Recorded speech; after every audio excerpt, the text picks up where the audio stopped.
Our life's best habit is punctuality.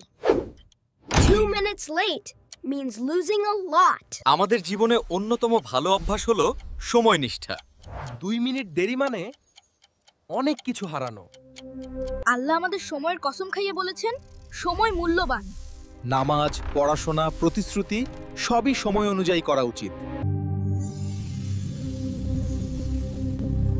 ওয়াল আসর ইন্নাল ইনসানা লাফি খাসার। যারা সময় নষ্ট করে তারা জীবনে পিছিয়ে পড়ে। Exam already started. দেরি করলে অনেক সুযোগ হারিয়ে যায়। পরীক্ষা শুরুর পর কেউ তোমাকে ভেতরে নিতে চায় না। Have you ever tried these simple tricks to be on time? Alarm set করো।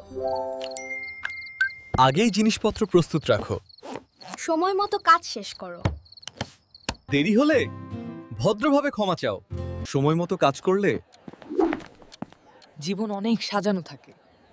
আর সাজানো জীবন মানে আত্মবিশ্বাস। স্মার্ট মুসলিম মানে সময়নিষ্ঠ মুসলিম।